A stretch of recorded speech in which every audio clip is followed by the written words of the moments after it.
जिंदगी हर कदम एक नई जंग है, जीत जाएंगे हम, तू अगर संग है, तू अगर संग है। मुकेश गाना गाते हुए रास्ते से जा रहा होता है। रास्ते में उसका दोस्त किशन गाड़ी लेकर सामने खड़ा हो जाता है और कहता है, अरे भाई, ये गाना गाते हुए कहाँ जा रहा है?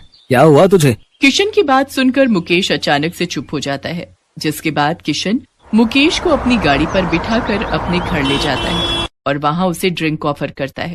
चल भाई, आज दो पैग हो जाए, बहुत दिनों बाद तुझे देखा है। मुकेश 2 पैग पीकर ही रोने लगता है और रोते हुए किशन से कहता है, भाई क्या बताऊं तुझे, मेरी तो जिंदगी ही बर्बाद हो गई है। घर वालों ने अपनी मर्जी से शादी तय कर दी है और मैं किसी और से प्यार करता हूँ। अब मैं क्या करूँ, कुछ समझ में ही नहीं आ रहा।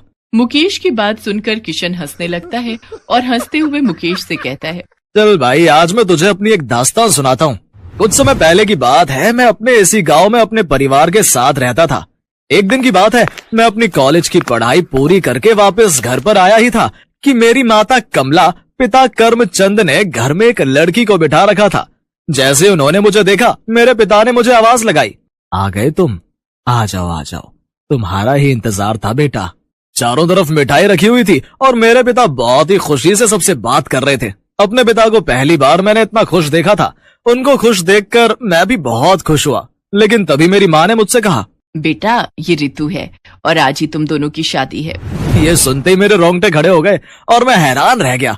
तभी मैंने अपनी माँ से कहा, माँ ये आप कैसी बात कर रही हो? अभी मेरी शादी की उम्र थोड़ी है और फिर एक अनजान लड़की से मैं शादी कैसे कर लूं? देखो बेटा, तुझे तो हमारे हालात पता ही हैं। ये लड़की कोई मामूली लड़की नहीं, बल्कि हमारे गांव के मुखिया की बेटी है। इससे शादी करके तुम्हें बहुत दहेज मिलेगा। खूब सारे गहने, दहेज का पूरा सामान और पूरे 7 लाख कैश में मिलेंगे।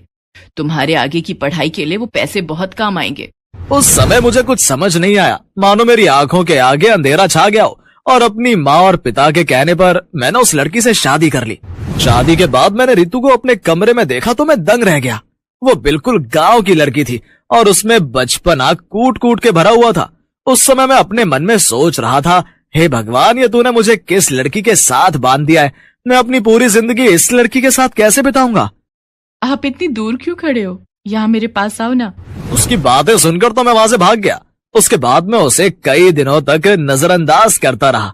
इसके बाद मेरे पिता ने मुझे आगे की पढ़ाई के लिए शहर भेज दिया। शहर जाकर तो जैसे मेरी जिंदगी बदल गई। अपनी पढ़ाई पूरी करने के बाद मुझे बहुत अच्छी नौकरी भी मिल गई। वहां जाकर